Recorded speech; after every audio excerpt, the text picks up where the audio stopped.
pilot hands me 4 bolts and a socket wrench and says, "There's your chair, we're taking off, bolt it down." And I'm thinking, like, this isn't first class anymore.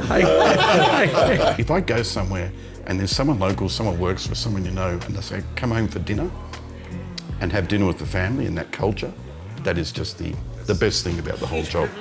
It's a privilege, yes. Having access to knowledge and having access to mentors who are asking the questions and helping you develop critique is so important. And that is our fundamental skill as geoscientists. I think there's 2 things. We think in 3D and we deal with uncertainty every single day. One of the things that I've really learned is the most important things about context are multi-scale, but it's time as well as space, right? It's dynamics, right? And if we want to understand systems, even if you're doing resource modelling, you have to have some 4-dimensional model in your mind as to how that particular volume of rock got to be the way it is. It's not static. I like that idea between good and bad exploration as compared to success and failure, because bad will not tell you anything, whereas failure, and I remind you, the holes that don't hit something are actually just as important as the ones that do, because they start to define what you've got. So we need to learn to take failure as something that's teaching you something. And in the 15 minutes that I stood there on the 60-something floor of the Exxon building, this magnificent boardroom, looking over the Houston skyline, I just thought, I'm 30 years old. I'm going to explain to senior vice presidents how to make decisions in the face of uncertainty. And I actually got to the point of thinking the next knock on that door is not going to be the vice presidents that are coming in. It's going to be building security, because someone's going to say, "There's a teenager in the boardroom, like, get him out of here." And I went into a full downward spiral, thinking, I don't belong here.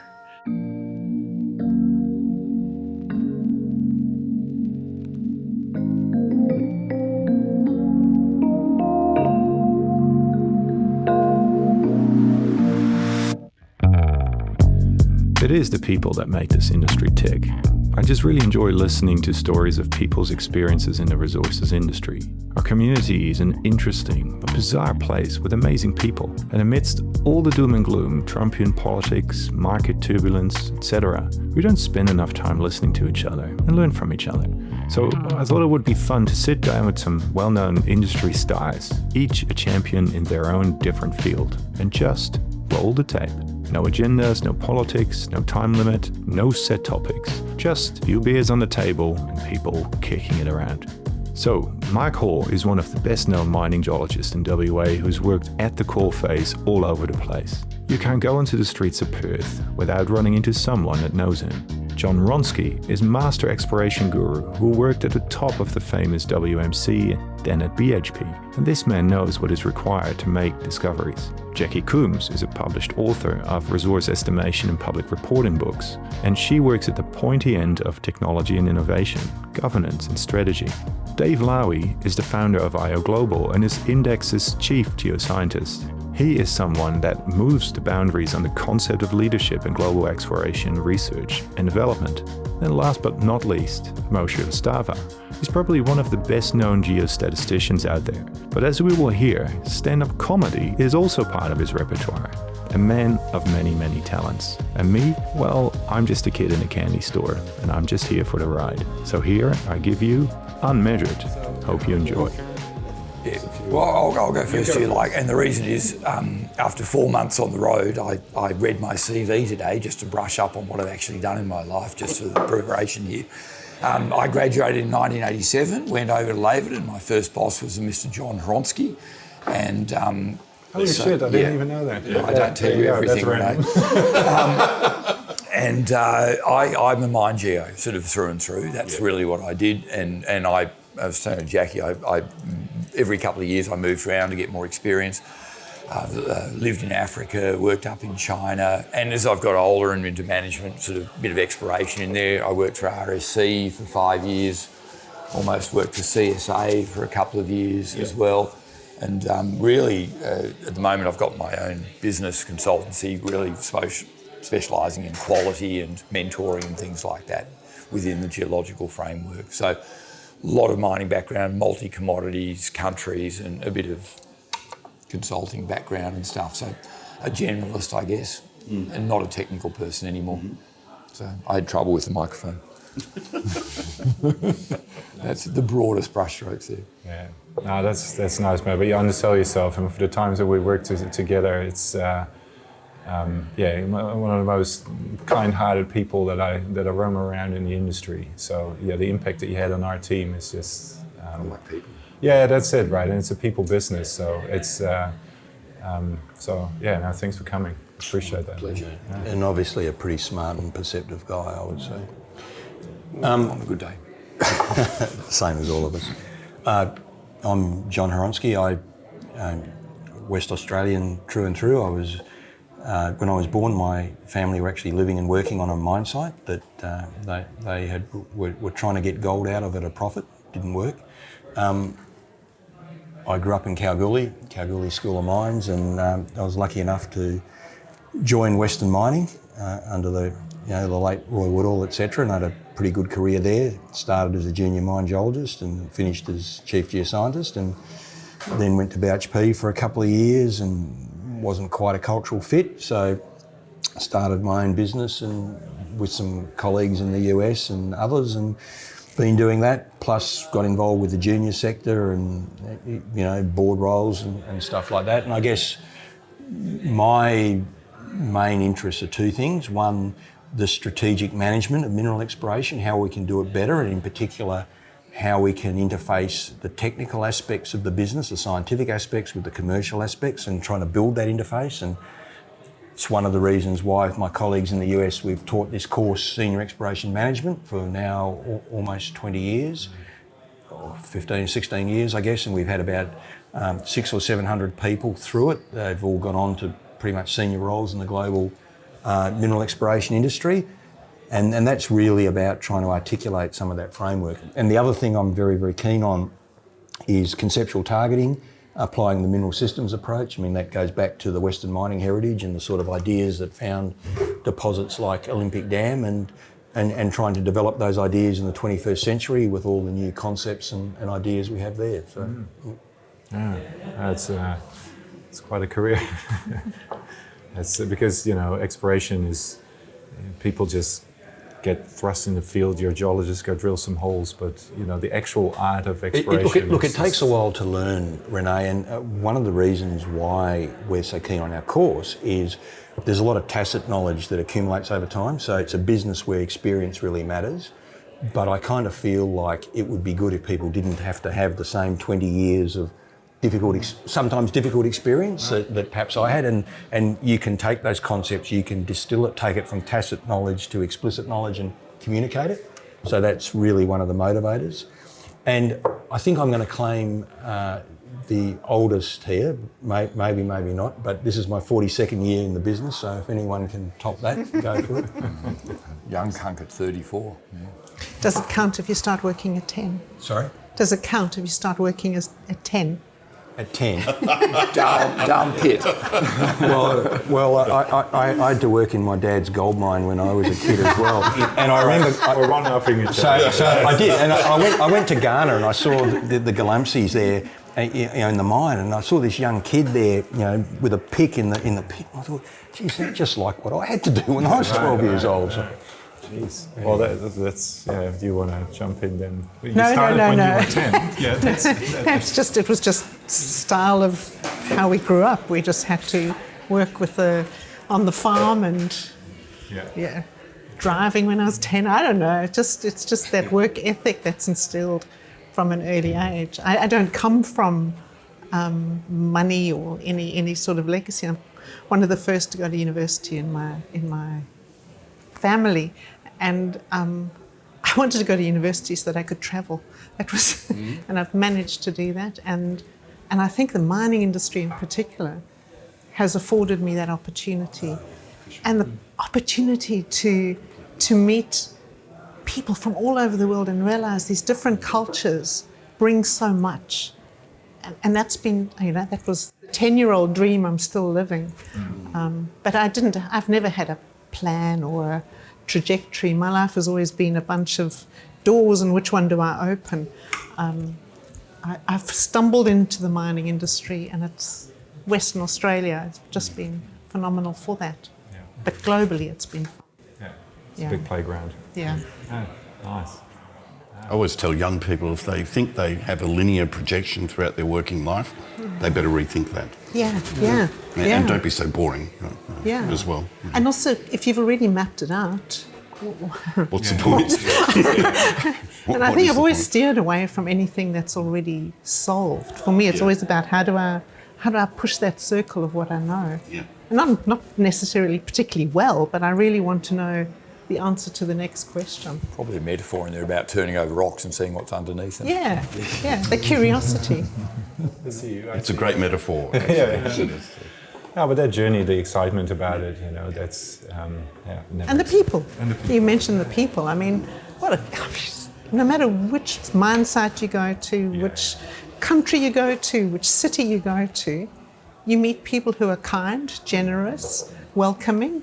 But the travel opportunities, Jacqui, they are amazing. I mean, I never thought I'd get paid in my job as a geologist to go to Jerusalem, for example, and I did. So. When I arrived in Perth, and look, I had a 3-month contract. I was trying to pay off a stupidly hideous high student loan at 17.5% interest. I was just trying to find a way to pay it off. I was in the petroleum industry, got a 3-month contract with Snowden in the mining industry. I think, who wants to go to the mining industry? It's full of burly dirt, And I arrived here, and within 3 months, that's the industry I wanted to be in. And it was, and I arrived, walked into the door, and Viv Snowden said to me, "Oh, there's a bit of travel involved." And I thought, London, Paris. 2 weeks later, I'm in Leonora, But you get to go to places nobody else gets to go to. I mean, these are far-flung, and that red earth or the blue sky, I mean, who gets that? That's probably one of the questions to throw on the table at some point. Where's the most ridiculous place? Absolutely I'm sure that we'll fill a 4-hour session on that with these people. So it's that alone can keep us going. But maybe Dave wants to jump in with his. So with the age challenge, I started uni in 1982. So I've got to add it all up. It's too long ago. It's too hard, actually. I'm 1 year ahead of you. But that was in engineering, actually. But so I did 2 years of electrical engineering. Right, get out. Yeah. No, I have a redeeming story. I was so wild I got thrown out of uni. Respect. So we were just talking about the mining geology industry, and people have said to me sometimes it's the only industry that would possibly have you, Dave, for any period of time, which is fine. But then I went to trade. I'm an instrument technician by trade after the engineering, then went back to uni. By then my parents had said, well, we supported you first time round, not the second time. So, but this in a way informs where I am now, because I went back to uni, and to pay my way through, I was in Armidale in New South Wales. I used to take off into the bush for 6 months at a time doing geophysical surveys, which explains a lot, and that was a while ago now, about where I am now. But that was all good, so I did all of that and then went and worked for Pasminco and then Anglo-American. They were global geochemistry roles, which the travel thing, it was just constant travel, but it was fantastic. But then threw in a perfectly good corporate career, a bit to the conversation we had earlier, John, where you want to be a master of your own destiny and not be the pimple on the side of the bug on the side of the elephant in a big mining company. Went and started a company with Steve Winter, which was IO Global at the time. So we did, software data management, a lot of consulting work, and then sold that to where I am now, to Imdex, 12 years ago now, and I'm still there. But in that time, just to cut it short and go back to the travel thing, I even tell people now, because Imdex is a global company and everything I've done has always been global. And people say, what do you think about the travel? I say, well, apart from jet lag, which no one likes, the best part of traveling is not seeing the tourist traps. It's if I go somewhere and there's someone local, someone works for someone and they say, come home for dinner and have dinner with the family and that culture, that is just the best thing about the whole job. Privilege. It's a privilege, yes. It is absolutely amazing. Just, yeah. But apart from the travel, because maybe just to put a different spin on it, I like to travel, but it is the love-hate relationship that, because coming home and being home is quite the thing. So like to a degree where, I wanted to come here because I knew I was going to have fun, I was going to catch up with a lot of friends and do, all exciting things, but home is still home. Right, yes. and I still haven't figured it out. Maybe it takes me another 20 years. And I like to travel, and I see the destinations and all those things. Sitting on the top of a hill in Eritrea with the donkeys there and the kids playing there, and you're just mapping rocks, and it's the dream. But there is still something in me that is constantly torn. Right, I don't know. I haven't figured it out. Doesn't it make you appreciate home more? Well, absolutely. Your connection back to family and valuing them. Oh, yeah, absolutely. But it's like I said, it's a constant love-hate. I'm always excited to go, but I'm always very excited to come back. And obviously, when we talk about travel, a lot of people think about the plane flights, and I'm pretty sure that we all agree that we can do without those. It's even though I love your pictures with the little window all of the time, I couldn't do without the flying. But that's probably because I'm 6'9". I don't know how you do it being 6'9", actually. How do you do it? Well, do you do business? Is that only business, but even that, Air New Zealand has the worst business class in the world. So if any Air New Zealand people are listening, like seriously, it's not possible. So Emirates is the way to go. Yeah, but let's not go down that route. But it's also you got to remember the destination. And the journey at the destination, but that travel, you just got to... You got to deal with the actual physical discomfort of the travel, but then being on site and swagging it out in, like I said, somewhere in Africa where you think, why am I even, literally, that's crazy, and that's what I live for sure. But pros and cons, right? I love that dichotomy of going from business class to a fly tent in Africa. So Well, but that's the thing, right? Because to all your friends, it's so romantic, all this travel and all this stuff that you do. And the business class is nice, and if you travel enough, you can sit on the first class even, where you get the shower on the plane, right? And that's exciting, but could do without the shower. I'd rather be in the swag somewhere, on top of a mountain. I want to travel for you because I do all of mine economy. Oh, you don't. Most of it is economy. I see those pictures.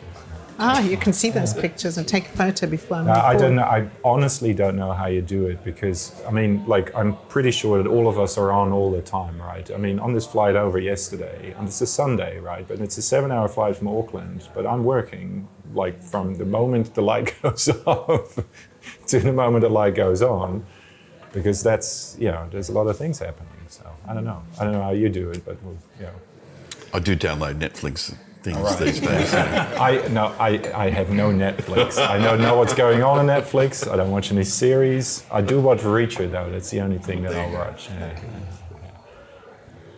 On that travel thing, I was reminded of the first time I flew into northern Saskatchewan.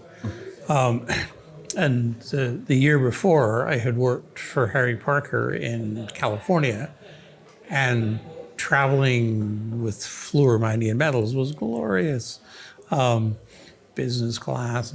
So on this trip into one of the uranium projects in northern Saskatchewan, we'd had to stop in L'Orange because it got fogged in. And so we were on the ground, me and my boss, the chief geologist, and the pilot came into the little terminal building and told us there was going to be a break in the clouds. And so my boss followed him out, and we were kind of trotting towards one of these planes. I didn't even know which was ours. And then it eventually becomes clear that we're going towards this old DC-3 cargo plane, and they didn't have stairs, they didn't have seats. They actually didn't. And so I saw my boss break into a good, healthy run as he approached, because you had to vault up onto the floor of this cargo plane. So I followed suit. And as I'm getting up off my knees on the deck of this plane, the pilot hands me 4 bolts and a socket wrench and says, "There's your chair. We're taking off. Bolt it down." And there's these tracks on the floor, and I'm thinking, like, this isn't first class anymore. You're bolting down your chair. But no, those kind of opportunities, the weird travel things, the things that are fun, and the things that are disastrously bad, but they're fun in that way too. You have a lifetime of stories to tell on this planet that we live on. It's great. When you were talking about not having a plan, I've often thought, and I've told my kids, that my life consists of a series of accidents. Like there's no way that I could have gone from point A to point B and knew what I was doing.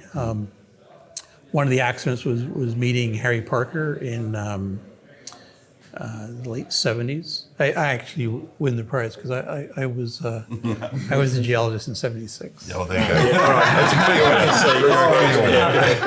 one. You didn't look that old, but I was -2 years old. And so I had, That was a conception. yeah. You wouldn't even thought about that. So Harry interviewed me in my senior year as an undergraduate. And the only reason I took that interview was because I really wanted to do well at the Exxon production research interview. I wanted to be a petroleum geologist. And someone told me, well, if you want to do really well at one interview, have a dress rehearsal. And so when I saw this note about Dr. Harry Parker doing entry-level interviews, I thought, well, it's just perfect. I have no idea who this guy is. And that turned out to be the thing that shaped my career. Like Harry asked me in that interview if I knew what geostatistics was. And I had done Latin in high school, so I could parse the word easily, but I had no idea what it was. And in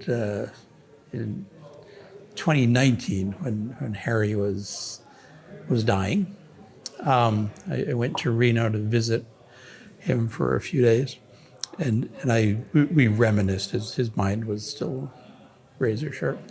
We reminisced about those days, and he said to me, he said, "You know, Mohan, I knew you were lying."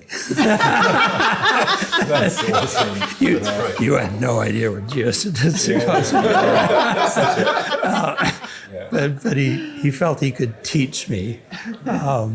So that was one great accident. And then the other huge one was in my mid-20s. It was actually a motorcycle accident in Nigeria. At that point, I had punched out of the mining industry that I'd worked in for 5 or 6 years at that point. And I just didn't like where I was going. So I became a volunteer teacher in Africa. I taught math and science in high schools in northern Nigeria. And I had actually lined up a job after that 2-year stint as a volunteer teacher. I'd lined up a job with UNICEF to do the field work that was needed for a program that they called oral rehydration therapy. But most of the kids that die in the developing world die of dehydration, vomiting and diarrhea. And I loved that work in Africa and the development work, and so that I was headed for some kind of United Nations career. And then I had a motorcycle accident. Broke my leg in Nigeria. They offered to amputate it. And I said, just get me home. And so the UNICEF job collapsed because I was now out of the country. And so I went back to the one thing I knew how to do well, which was resource estimation. But pure accidents, like that last one. Well, meeting Harry was an accident, a coincidence, a remarkable coincidence. But the motorcycle accident was a straight up accident. And those two things, and a lot of other smaller ones along the way, have shaped my life. So I've tried to get my kids to understand that you don't need to know what it is you're going to be doing 5 years from now. Like there are things that you could do 5 years from now that don't even enter your imagination right now. Like when Harry interviewed me and I didn't know what geostatistics was, because I didn't know that was a job. It was a thing you could put on your card. And then you just wrote a book about it, and But I think that's the interesting thing with the resource estimation conference now, is it's taken so long for the discipline to evolve into something. I mean, it was geostatistics, but geostatistics is not enough on its own. I mean, Harry's been so instrumental in broadening, resource estimation. But the conference, and credit to René for raising it and instigating it, or initiating it. I just wanted to have a party, basically. Yeah, but it was also about addressing the questions, because we haven't solved all of the questions. Well, listening to that, because I can very comfortably say here that, I consider myself a practitioner, but there are some people around the table where you say, look, I dabble in this stuff and I just know enough to be dangerous and all the rest of it. But to me, the whole thing with resource estimation, I come into the industry because I'm coming left field to most of people around the table. I'd say, I always wanted to study geology. I knew when I was 8 I was going to study geology. I had a bedside lamp next to my bed when I was 8, and it was a globe with a light in it. I switched it on. And I remember looking at the other side of Holland, what would be there, and it was New Zealand. And I said, I had made up my mind then, I wanted to be a geologist and I want to live and work in New Zealand. Really? So talking about planning, it was... When you were 8? When I was 8. So I went through high school and wanted to study geology, got into geology. But in Amsterdam, you don't get trained into mining. It's all oil and gas, right? So, and it's all black and white squibbly lines, and here's a couple of crayons, and go figure out where the faults and the traps are and all that sort of stuff. And that didn't appeal to me at all. But I had the classic training that you would have gone through, none of it, right? I barely knew what pyrite was, just to, I came to New Zealand, and all I wanted to do was map shit.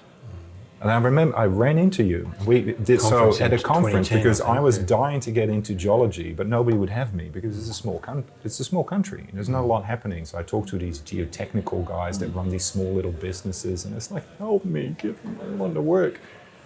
Couldn't find anything. So I went to these conferences with the last bit of money that I had, and I ran into like Nick Mortimer and those guys. We were on a field trip together. And then we went on a field trip together, and he was in his field trip, but it was up north. And I remember thinking, who the fuck is this guy? Because he knows everything. I read like that was like I remember that vividly. Like, who the hell is this guy, right? And at that moment, around that sort of time, I was like, no, I want to do this thing. I want to, and I tried to do a PhD, couldn't do it, couldn't find people, and a long story. And then somebody gave me a job and mapping stuff, and it's like, you're paying me to do this mapping thing? I mean, you're crazy. But what I found is that there are all these questions, and I come quite left field out of this, not from the classic WA or School of Mines or whatever, and. I had no idea about resource estimation, it was a thing.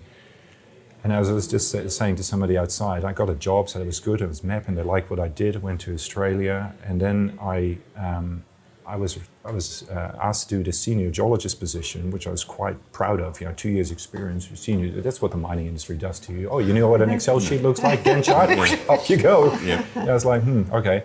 I went to to Paralysis, And I remember very well, I walked into this office in Lee Creek. Anybody know Lee Creek? Yeah, South It's what a Australia. shithole. Right? Sorry to all the Lee Creek but My partner's from South Australia.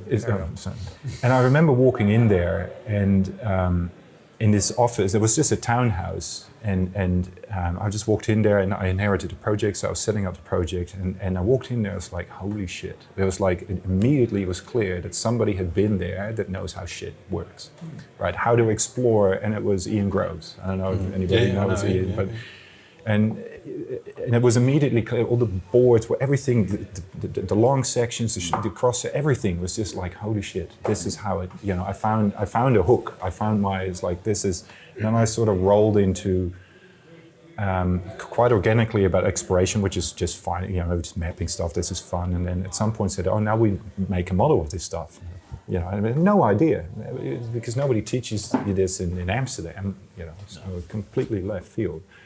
So Michelle Wilde, for those of you who know Michelle, she showed me Slurpack, and I was like, okay, this is interesting. And then you start Googling, and it's like, there's nothing really out there. So you find some books. So this is where I first ran into your name, because you Google stuff. That's what I do. I'm a master Googler. I was like, Google okay. Meister. Yeah, I'm not, and I found Ed's papers and Harry's musings, and then you start cleaning things together. But fast forward 10 years, and I think, well, there isn't really anything like, there are books and there's papers and there's people saying stuff, but there is no place where we can come together and discuss this stuff. So that was the idea of the conference. It was really just, I think I know how this stuff works, but everybody's doing something different. And can we discuss how that, and who are the people who are really what I call level 9 ninjas, right? Am I a level 2 ninja? What does Mo know everything there is to know? Is Jacqui with her book? Is she like, I don't know. Right? He just pretends to. But this is, you say that, right? But the thing is, and I talked about this a lot of various people on the channel as well, but this imposter syndrome is just so difficult, right? Because especially if you don't have any feedback loops. You think you know a little bit, but I find that really fascinating. So that was I just wanted to get a bunch of people together, pure self-interest. But I think that you're not alone in that. It is. When I started my career, I didn't know there was a geostatistician role. I came to it because I did statistics, and my supervisor in honours year had a project, and it was a geostats project, and I won a prize with that project. Then I didn't know where it was going. It was just a branch of statistics. And my first job in petroleum, my title was geophysicist, and I thought, what on earth is a geophysicist? I still don't know, the squiggly lines. That thing, yeah. And the first course, within the first week, there was this American who came over and did an AVO course, amplitude versus offset, which I only knew as avocado, which is the shorthand and he sat for a week. He was this big American man with, those duck presentations, and it was just this boring slide after slide. And my job was to introduce geostatistics into this petroleum company. Newbie to teach all these other people. And I didn't have the background. But there were people in the mining industry, like Wynand Kleingeld, and there was a big community in Johannesburg, and they were willing to share. So I think that having access to knowledge and having access to mentors who are asking the questions and helping you develop critique is so important. It's not about the answer, it's how do you frame the question so that you can deal with it. But I think it's beholden on you to ask the questions. You've got to get out there and ask the questions. And that's what your degree and that's what it's supposed to teach you, is how to ask the questions and be comfortable with not knowing. And understand that when you're young you don't know it, and hopefully we're still in an industry where people don't shout you down and go, you should know that by now. But that's something I've admired about you ever since I met you, because you've always been comfortable not knowing. So you call it an imposter syndrome, but you're comfortable going, I don't know, what do you think? And that's an incredible skill and attribute. I don't know, it's a tough balance because I do have clients and I can't just tell them, hey, man, I don't know what I'm doing. That's a different part. That's applying what you've learned. But coming into the community and going, Mo, what does that mean? Agents of change, right? So, I mean, the people around the table, had quite bizarre careers in terms of the things you've done. What I find interesting is I watch, these days, it's not people writing preposterous papers out there, right? That's not, it's people saying stuff on social media and the people that are moving the needle in terms of science. So one of the things that just popped up, not a pre-prepared question, but in the exploration space, I can come up with a few names who are saying some interesting stuff, some wild ideas, and who are not particularly appreciated for how they're putting those ideas out there, and maybe personality things and so on. Let's not call out names, but I'm pretty sure. And the same thing in resource estimation space, right? There must be some people, because there are always people out there who do some pretty wild stuff, right? But this is the stuff that you need to move forward. And dare I say it, and I'll state this for the record, I'm not a Musk fan, but you need these wild cards to really challenge the system, right? And again, not to call out names, but there are some people who are pretty vocal in the exploration space or the modeling space, how we need to do things. And they get a lot of slack for it, but I actually think we need those people to move things forward. Was Harry one of these people? Or who in your spaces would you... I guess I have a view that it is possible to move the needle without being an arsehole. Yeah, okay, I wasn't trying to say that, but I mean, arsehole, that's one word, but I think we probably all live on the spectrum somewhere, right? Yeah, and some people consider that being an arsehole. Well, look, my view is that maturity, we often start off young and arrogant. Some of us stay young and arrogant and some of us learn. Mm-hmm. And I think that's a really important part of the journey, to learn. We talked about not knowing you had all the answers. I mean, I'd probably say I was in the category of being young and arrogant and thinking I did know or think I knew all the answers, and I learned I didn't, and that was a maturing process, and that's a very good thing. But if you want to achieve anything in this world, you've got to influence and impact others. So you can have the idea and you can be a brilliant creative genius, but if you really want to have an impact, you really do have to think about how you're going to impact on other people, and how you talk to other people matters. Yeah, sure, there's a space for people who might not have those skills, and it's very popular now to say, they're on the spectrum or whatever. There are all that's what the spectrum means, I suppose. There's all those degrees, but ultimately it's the ability to tell a story that's powerful. And when we talk about mentoring, a big part of mentoring has to be helping the people we mentor tell that story. Mm. It's the only way you can educate people generally and make your proposition known. If you can't tell the story, does it exist? It's like the tree that falls over in the forest. I would argue as a consultant, my product is fundamentally a story, right? Yes. There's information here, there's a client there. I've got to take that information and distill it into a story that they can relate to. Anything else doesn't matter. No. And that's part of your career, to work out where you want to sit within the industry as well. Do you want to be the CEO going and asking for money and being the showman and telling all the stories, or do you want to just get behind the scenes and work at the technical level or wherever? But even, Mark, if you work at the technical level, if you want your technical work to have an impact, you've got to tell a story about it that means something to the person who ultimately, whoever they are, who will give you the capital to follow your idea. Yeah, that's good. I agree with that a lot. The storytelling thread there. There was one of those YouTube videos. I was far down the rabbit hole, and one of them caught my attention by this guy who the title suggested that he had the perfect start to a presentation. Oh, yeah. And so I watched that. I thought, how can that be?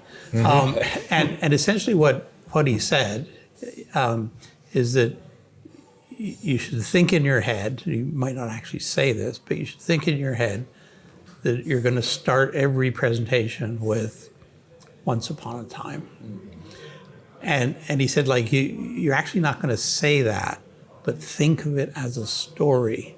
And in the same way that stories have a narrative arc, your presentation should have a narrative arc. Absolutely. You should bait the hook and all that work. And so I have come to believe that one of my jobs is storytelling.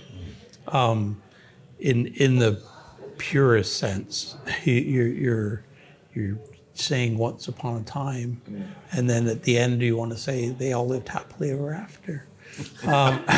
Maybe. Yeah. Maybe. But you run a company. Do you sell stories? Oh, it's an absolutely essential skill. I would say to people, if they're interested in starting up a company or running a company, if you can't tell a story, and different stories for different types of audiences, then just don't do it. It's not your gig. Get someone else who can do it and do your own stuff. But with storytelling, I think in geosciences, because we never deal with perfect information, ever. We're always, and that is our fundamental skill as geoscientists. I think there's two things. We think in 3D, and we deal with uncertainty every single day. We think in 4D. Yeah, Well, I was going to add that. I think it's one of the remarkable things about geologists that never gets realized. That when you look at what physicists do, they build these models of the world from multi-dimensional data, and a lot of what's accomplished in earth sciences is building 4D models from one-dimensional data, because we have drill holes that poke these little threads into the ground. So a 1D piece of information, and you build this magnificent XYZ time It's interesting story. because I was at a party a few weekends ago, and some friends of the family, neighbors a few doors over, and he is a physicist, and quite a pointy-brained one that lives, and he was there with his friends that were celebrating a 50th or something, and I just at one point got talking to him because I wanted to know something about the rocks that we were seeing from this. So I started explaining things, and so I wanted to reciprocate. So, okay, what do you guys do? I don't know, I'm a geologist, but I have some basic knowledge about physics, and then obviously some stuff came out about photons. But there was one point in my head where I went like, yeah, okay, but do you know the weird shit that we have to do? And I felt that kind of, because that real challenge on, the dealing with the uncertainty and the 4 dimensions. I mean, it's almost like a creative skill matched with a real sort of processing skill that you need. Philosophers of science describe geology as a hermeneutic science. So what a hermeneutic science means is that meaning comes from interpretation. Yep. So unlike physics, an individual data point has no existence on its own unless it sits into a context of interpretation. And that's why I can give you a sample of massive chalcopyrite and say, tell me what type of ore body it came from, and you can't, right? Unless you have contextual information. And one of the things that I've really learned is the most important things about context are multi-scale, but it's time as well as space, right? It's dynamics, right?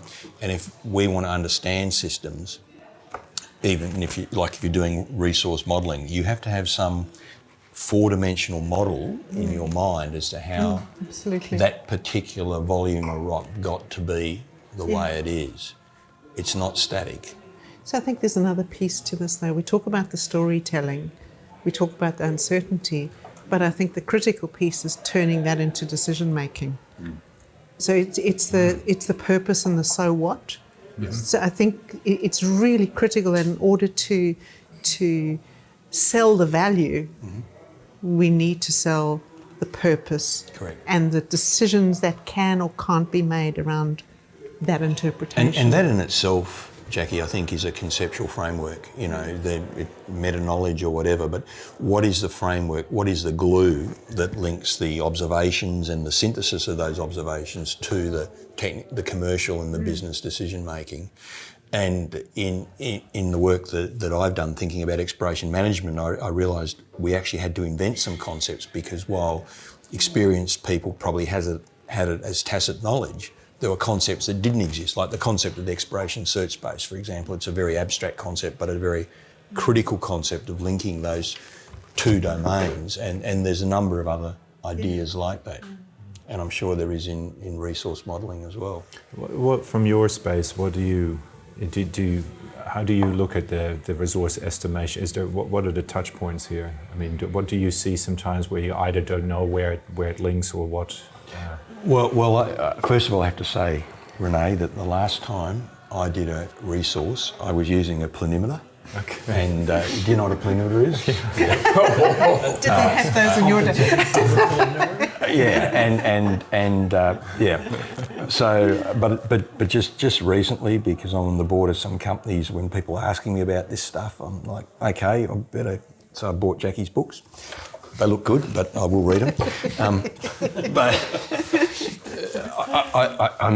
I have to be honest. To me, once we've done the hard work and find it, give it to someone, and they'll put a number on it, and blah blah blah. But no, it's obviously important, right? So that's excellent. I should invite you to the conference tomorrow. Keynote speaker. No, I have to say, I did a course called Geostatistics in about 1982 by a guy called Spiro Karas, and he basically said, I can tell you about this geostatistics, but the main thing is you've got to get the geology right. Yeah. It's all about getting the geology right. And he basically said geostatistics, the statistical analysis works well in the simple ore bodies with the simple geology, but in the complicated ones it's all about, and particularly gold, I love gold. Gold is back again. I'm grateful for that. With a vengeance. I think there's something really interesting I'd like to pick up on what you say there, in that it works well with these ore bodies. And if you look at the history of geostats, it's Dani Kricher taking some data to Fontainebleau and Matheron coming up with an equation. And I stand back and go, what if it was someone different on a different ore body at a different time with different people? Well, I don't think it would have worked. Is that the equation? Well, because the thing about the Witwatersrand is it's so regular, right? They would drill 3 or 4 holes and then spend hundreds of millions of dollars sinking a shaft. You don't do that in an orogenic gold deposit, right? So what would the equation be if you didn't have kriging? And I'd love Mo to, because your brain. What if it wasn't best linear unbiased estimator? What if it was something else? And are we missing something because we've stopped looking? That's a hard question. Sorry. This is why it's not physics as well. This is why it's not physics. There's a couple of different things I'm thinking of. One goes back to the storytelling. I think the best of statistics that I've seen is good storytelling. Because we tend to think of statistics as that kind of hard-nosed number crunching thing, and you have your hypotheses and your t-tests and all that. But when you come right down to what statisticians are doing, they're assembling data into groups, and that's in geostatistics we call that the stationarity decision. And no one tells you what the groups are. It's not written on tablets from Moses or anyone. You have to figure out what makes sense to group together. And so I think what statistics helps with is the storytelling. What drill hole sample intervals belong together. And sometimes even though a bunch of them are all high-grade gold intervals, they actually don't belong together. Absolutely. Because when you understand the timing and the physics and chemistry of what happened, those two things are hundreds of millions of years apart, and they're actually unrelated, even though they're all above 10 grams per ton. Sure, and even, look, a serious answer to your question and where I was going with gold, I mean, there seems to be, in my opinion, a rather poor translation of some of our cutting-edge ideas about how gold actually ends up in the rock and resource modelling. And in fact, I'm a little bit surprised the gold industry doesn't focus more on some of these controls, because there seems to be a lack of understanding that the process that destabilises a gold atom in a fluid is not the same process that accumulates a grain of gold in the rock. And there's actually a hierarchy of processes. And no one even talks about surface chemistry, for example, but it's clearly, some very important controls. And, we talk about colloidal gold, right? And okay, that's interesting, but the critical question, what is the length scale of transport in colloidal gold? Because that is critical to how you manage nugget effect. And no one seems to be interested in this. And I find it a deficiency. I don't think nobody's interested in it, and so this topic is very dear to my heart, because as a structural geologist, I probably consider myself a geologist first and not even remotely close to a statistician, although I was reasonably good at maths. I guess that's all I've got going there. But I see it as a resolution problem, and that's how I've been trying to understand that constant rift between this geology thing and this statistics thing, is because we have an insane amount of resolution, but ultimately at the level at which we build models, this doesn't bolt onto that. It's not that we here don't understand that, we just don't know how to reduce this to 5 domains that have I apples think in the them. starting point, René, is understanding that if you've got a hierarchy of processes, in most cases that's totally ignored, but there is a hierarchy of process at the scale of the deposit, what is the length scale of each parts of that hierarchy? And I believe not understanding that is the reason why so many, particularly in the gold space, so many models get it terribly wrong, and we barbecue hundreds of millions of dollars. And that's the sad thing. And That's I'm a little really, bit surprised that the gold industry doesn't fund some of that research. I mean, we've tried to get through the CET those projects up, and no one seems to be interested. They seem to... Yes, I've got some stats on the research piece. The amount that the industry invests in research today is 9% of what it did invests from 2000, and 16% of what it invested 10 years ago. So there's the steady decline, and it's replicated in the US, it's replicated in Canada. And I wonder what the world would be like if the industry invested in itself. The 90s, late 80s, early 90s, it was a buzz of discovery. There was so much going on. I mean, us oldies must remember that time. I mean, there was just scientific discovery. Well, there was more happening. actual discovery going on as well. Because a Tesla stock pays more dividends than a mining I stock. just want to, as a mine geo, I worked for a company that was a gold mining company, and we had a partner in one of our offshoot mines, and they were French, and they were fascinated by geostatistics, and we had a whole series of mines running up a lineation in the gold fields. Everything's the same, and they had mined across the structure here. We went out and we looked at it, and they're going, the geostatistics tells us it goes this way. And we're going, no, but the geology is that way. And it just sort of completely fundamental level, they'd ignored the geology, even to the point of us saying, geology's going that way. Every mine in the district goes that way. They're going, the geostats go that way. And they had wall collapses.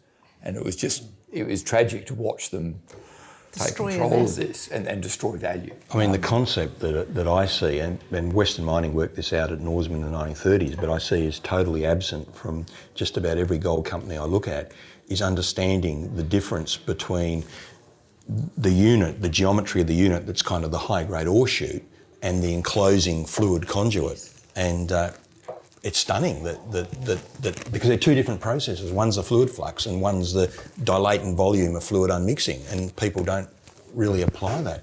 And to Mo's point, if you haven't done the domaining, you mess up the stats. I mean, it's a fundamental concept. But you need a conceptual framework, Jacqui, to do that. Absolutely, domaining. absolutely. Yeah. And it doesn't stop once you've got the data and you want to build a resource model, because the data and the statistics tells you something about what you've got right and what you haven't got right.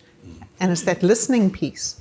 It's one of the reasons I'm hugely skeptical of artificial intelligence, because I don't think AI can do what we call domaining.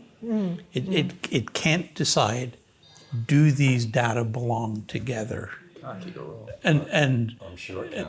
and the thing that informs us is that whole context, that understanding of processes, understanding of mistakes that we've made in the past, and I think the act of deciding that these data belong together is a very human act, and I think there's a marvelous Turing test to be done around, can a computer decide, give it everything that it wants, give it the whole internet, can it decide A belongs with B?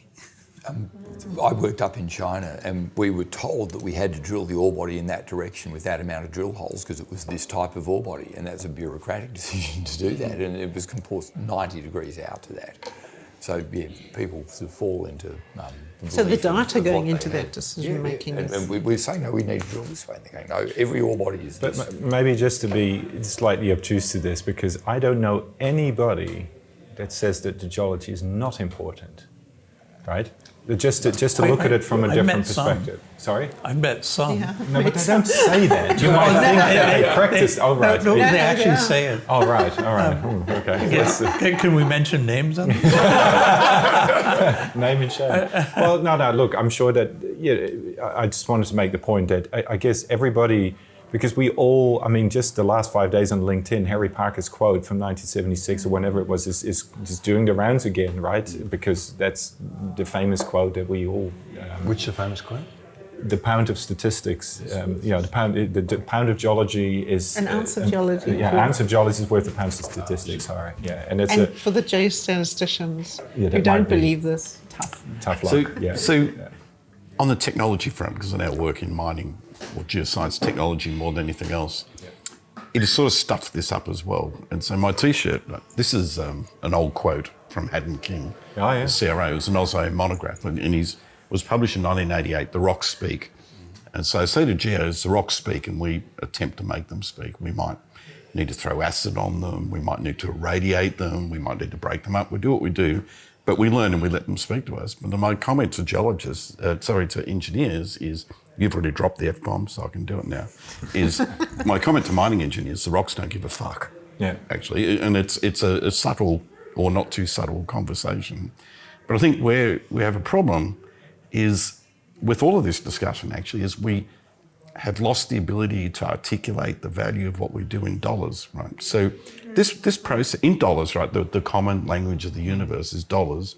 And the other thing is, in resource companies, resource geology, resource reserve estimation and exploration, but especially resources and reserves, we own the balance sheet of the entire company. We actually determine the balance sheet entirely. Everything else is an expense or something that comes off it, right? But we don't seem to appreciate the level that we operate at, that level within the resources industry. And I think sometimes neither does the industry itself. And this comment about research going down and down and down because the industry has become more, at a very high level, more disconnected from the rocks, if you like, and the processes and what's important. Eventually you can modify spreadsheets and do this and do that, but like I said, the rocks don't give a shit at that point. Well, maybe let's use that to segue into innovation for just a second, right? Because I remember when you mentioned on the podcast about that statistic that you mentioned, and I talked to a Canadian guy last week, which will air probably this week, and the whole innovation thing is there's been a few posts talking about the proof of concept paralysis that we have as an industry. Yes, right? they have been interesting posts. Yeah, actually. and I quite enjoy those because, take photon assaying, which I do a fair bit of work in at the moment, right? It fucking works. Get on with it, but here we go. It just works. It just works. Get on with it. Yes. And then we have this absolute paralysis of just staring at, nobody wants to make a decision. And what if, and as I have had a few discussions the last few days, so apologies if I've already discussed it with some of you, but the psychology of the loss is twice, the loss, the feeling of loss is twice as large as the feeling of a potential gain. Loss Some version aversion is that. very, Yeah, exactly. very And Kahneman. yeah, exactly, right? Which is... You can't get over it, actually. Can't get over, and that's so vital to what we do. And I brought it up in the committee for the conference as well, because I thought, we should get him to the conference, but I think he passed away. Kahneman has, but the co-author, Klein, I think. Anyway, it doesn't matter. But that concept, that fascinates me, because it's the psychology of that innovation that is, even if we put money in, we still can't get, there's implicit modeling, let's not go down a rabbit hole, but freaking hell, 22 years later, and I still see a post 2 days ago of the benefits of implicit versus explicit. Oh, God almighty, can we just get on with it already? But René, the Kahneman stuff, the loss aversion, okay, it's founded in fundamental evolutionary biology, right? So imagine 2 million years ago, you're a hominin on the Pleistocene plains, Africa, right? And you're walking along like a happy hominin, and you're thinking about the good things that can happen to you, and you're thinking about the bad things that can happen to you. So the good things is like more food and more sex, right? They're the good things. The bad things, so they're good, right? The bad things, though, is getting eaten by a lion. The bad things are really bad, right? So that's why we have the problem. Right. However, the point I want to make, having given you that context, is that it works both ways. So it's all about the framing, right? So if you're wanting to motivate risk-taking, we hate losses, and because we hate losses, we take bigger risks to avoid losses. Bigger risks include investing in things like exploration. So that's why it's only near the end of the mine that the general manager who always hated the geologist wants to give you money to spend, because you're running out of ore, right? Yeah. So a certain loss versus a low probability of avoiding the loss, you become risk-seeking. So I think the lesson in a lot of this is framing. And this gets back to our earlier conversation about how you tell the story, right? But do you think it's also about attitude?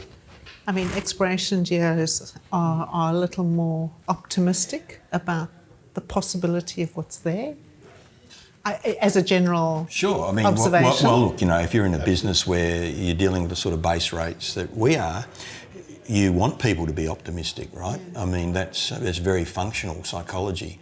But at the same time, you have to calibrate with reality. Yeah. So just that comment is, so we have to be optimists in exploration. You can't have a bunch of depressive people working in exploration, really. But Black hats. But what I find fascinating is they're optimists and they do exploration. But then to go and load the dice against yourself, to do things which you don't need to do to make your life even more difficult than it is, becomes very frustrating. The methods of drilling people use, the way they go about it. You go, man, the job is hard enough as it is. Why not make it artificially? Why make it artificially harder? We have made it harder for ourselves. And I've got I think it's from 1976, the Western Mining ad. And it's about that big in the paper, and it just finishes with the line, the purpose for our existence is to find ore bodies. And it was so simple. And I used to work in recruitment, and I wished I could write an ad like that. And suddenly it's all these other metrics, and we just seem to make this so difficult that it's that simple what we should be doing. But I think Western mining has had such an influence on our culture in Western Australia, and I don't know whether it's the same elsewhere. But Roy Woodall, I spent a bit of time at St Ives with the mentoring program. And you see there was this bookshelf with PhDs and master's theses, and they were all at the time when there was a downturn. And that investment into capability and thinking was phenomenal. I was supported for 3 years on study leave, and I had a wife and young family, and I could never have done it any other way. And I was not alone. There were a lot of people, and it does amaze me that companies that are now got market caps 10 times, 20 times bigger don't do this. But it was a tradition. It was a tradition that went way before Roy Woodall. 1953, he was sent to Berkeley to study under Charles Meyer, right? Well, he was 4 years out as a graduate. Yeah. So it went back to the guys that founded it in the 30s. Yeah. Wow. So as a philosopher, I mean, that's just, why did we lose it? Because I think understanding that, what it does is it gives you a culture of knowledge and relying on each other. And somehow or other, I think it deals with some of these risk challenges. Because if you've learned how to research and you've learned how to back your story, it then becomes easier to sell your story. If we muddied the waters with sort of optimising return, and we're taking the path that will guarantee that rather than the investment in the future, which is a risk, and we're not prepared to back that. We want the thing that'll pay off. But is it a risk? Because I think it's actually not correct to say that doing all this exploration around your existing resources is lower risk than greenfields exploration. In certain situations it is, but when we do industry level comparisons, it's not the case. No, brownfield. Yep. So ore body knowledge, if we bring it back to that, or rock knowledge, make it more general, is too often regarded as a cost and not a financial asset. So it should be, when you pay for it, it should go on the books as an asset, not as a sunk cost. And treated as the value of knowledge. It's an asset. It's an asset for the company, right? And especially, for all greenfields right through to mining and production. But it too often gets treated as a cost when it comes off. It's an expense. You don't see the longevity of careers though, and certainly in Western mining and the US for a long time, John, people churn over and stuff, so the books stay on the shelf, but I'm not sure they're read. To what degree is this all just a societal shift problem? Yeah, right? well, look, Because it is. That's really... Yeah, that's a big part of it. We talked about, there was an expectation quite commonly that people would spend, the 20, 30-year career, with the company. Having said that, when you went on study leave, there was no obligation to do that. You never, but there was a moral obligation, I guess. But I think one application of AI, Mo, is, and because I always, being on the technology side, the latter half of all of this, was always to think written information about geoscience was, how are you going to do it? It's so unstandardised, it's so this, it's so that. What's the point of trying to code it or digitise it or whatever? But my thinking is completely flipped on that now, because I think AI, the language model side of AI, not what I call machine learning, but I think the language side of AI actually could give us insights into much, much written contextual information which has been accumulated in the last 100 years. Look, I remain open to the possibility that AI will do something useful in my field. I've yet to see a single example of it. That's what a lot of people say, because even the cobalt thing that everybody's talking about, you see, exactly, right? Don't. All right, there you go. I've done it. Okay.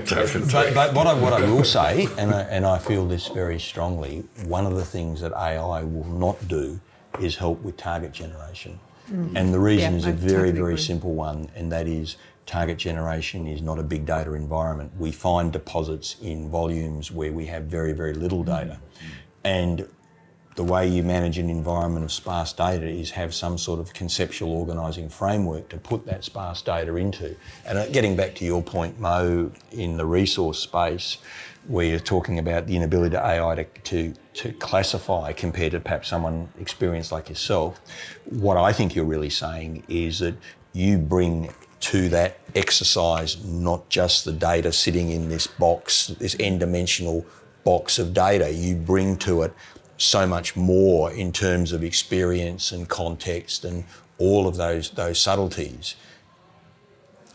And that's really what we do in the targeting part of it as well. I think there's some dangers in AI not working and the examples coming through not working, particularly to technology advancement, because there's so much data being collected that's incredibly valuable, that if, in particular, the resource estimation piece doesn't handle it well, we may see less development or less investment into that technology development. Yeah. And I think that's what frightens me more than AI not working, is what is the impact on the decision making in terms of investing into technology, because I've seen what it's done in terms of investment into Jacqui, research. The perspective I have on that, and I remember having conversations with CSIRO many years ago around a lot of their spectral stuff, is we can produce large amounts of data that is not the same as saying all that data is relevant. I think there's this ideology, and in the ore body knowledge space or in the exploration space, I'll get as much as I can, I'll put it together, and I will do something useful by doing something with this big mass of data. My experience is that it's usually only a few things that are really, really important, and the rest doesn't matter. So the most important thing is working out what are those elements that really matter and what are those elements that are effectively fractal noise, right?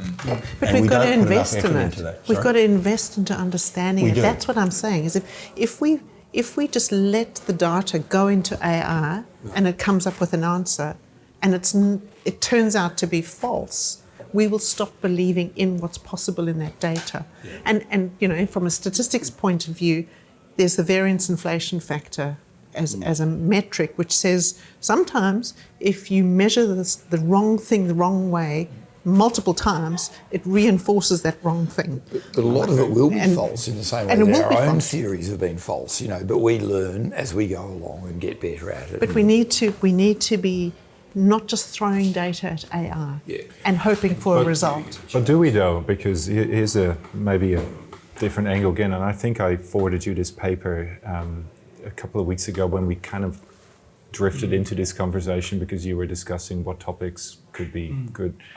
And back to the Kahneman thing again, I think, and I'm probably paraphrasing this completely incorrectly after 2 beers, but the problem that we have, particularly in exploration, is that we have zero framework of reference, right? The success factor is so low that your reinforcement of what is good and what works is near zero, right? I mean, maybe not for you. But I do. Hold on, but just to finish, because I find it a really well-made point, and there's other professions where that's really prevalent, where people just don't have the reference loop that your brain needs to go, if I do this, then that happens. If I do this again, then that happens. Oh, if I do it 5 times again, then that feedback loop for the brain is important. When we explore, there's a process, but how many deposits have you found, man? Right? But zero. Yeah. But I don't think the feedback, for fundamental reasons, ore bodies are rare, the base rate is low. Yes. But that's not really what the feedback's about. So in my course, I talk about what's the definition of good exploration versus bad exploration, which is a completely separate concept to the idea of successful exploration versus unsuccessful exploration. So are we really saying that every time we have an exploration project and we fail to find an ore body that we've done bad work? Of course not, right? What is the criteria of a good exploration project? Very, very simply, what we have done, we've invested capital, and after we've invested capital, the residual potential of this opportunity has changed significantly, right? In most cases, that is going down. In some cases, it's going up. Bad exploration, and there's a lot of this that happens, is we spend the money and the ground has the volume, has the same potential as it had before because what we did was ineffective waste of money. So the criteria for good exploration and the benchmarking of our process is, have we done something that has really clearly answered the geological question, right? Change the hypothesis. Yeah, change the hypothesis, but we know. We thought that this magnetic anomaly, might be a nickel deposit. Now we know it's a banded iron fault. So we know that, right? So that to me is the reference, right? I like that idea between good and bad exploration as compared to success and failure, because bad will not tell you anything, whereas failure, and I remind you, the holes that don't hit something are actually just as important as the ones that do, because they start to define what you've got. So we need to learn to take failure as something that's teaching you something. But if it's done badly, you don't even get that out of it. But you So see do it. it well But and you see fail. it in the public reporting space, where you've got a target, then you've got a drilling program. It's expected that you'll then have a pre-feasibility, scoping study, and that the scoping study will lead to pre-feas, and that will, and yet there's a mind there. the scoping study is about testing the hypothesis of whether this is reasonable or not, and too few examples exist of us going, actually, it's not worth pursuing. And I think, for me, exploration is about, is this worth investing more money into? And it's just as good a decision to say stop. Absolutely. I remember the one project in which that became crystal clear to me. It was a project called Gabi in Ecuador. And I'd be there on a site visit with a bunch of other people. And at the end of the last day, we were standing at Gabi, which is in the foothills of the Andes, looking down over the apron of the Andes out to the Pan American Highway. And there's banana plantations a mile deep on either side. And then your eye can get to the shrimp ponds on the Pacific.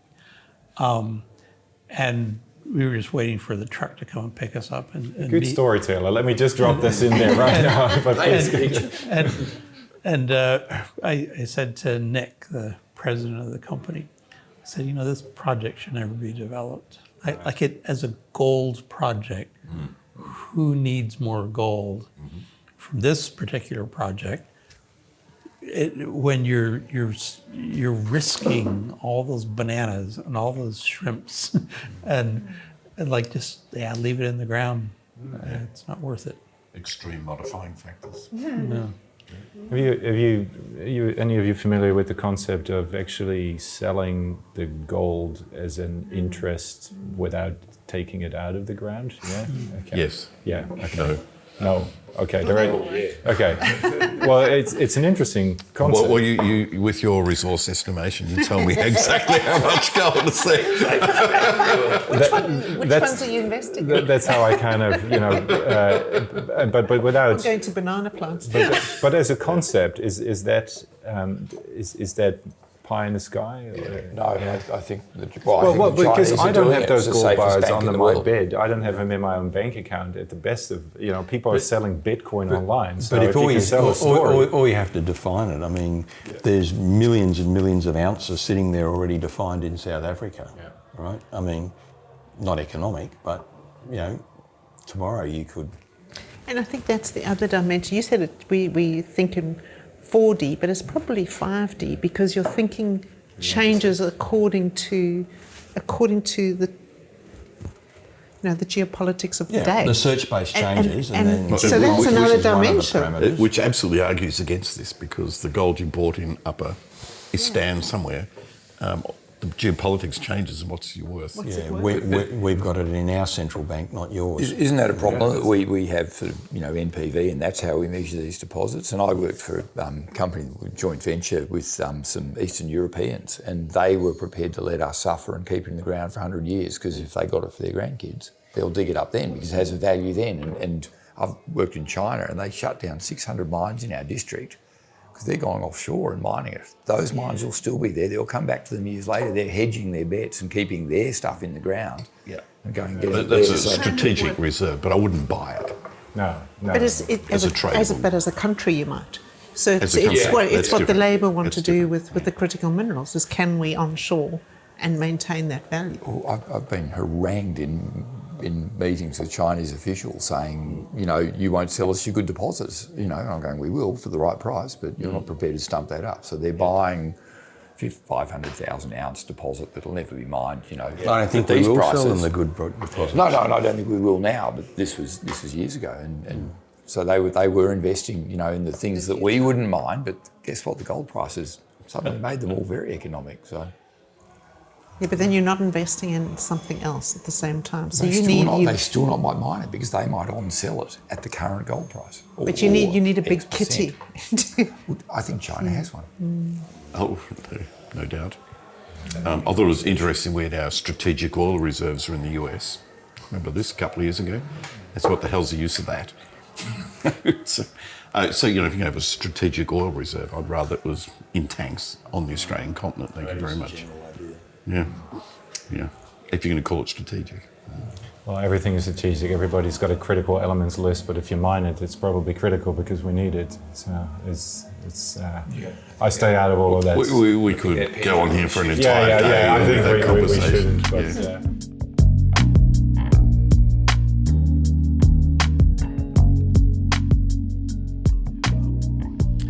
But, My first experience as a young consultant, I was around 29, 30, first experience of impostor syndrome when I was at Exxon, which was the company I wanted to work for.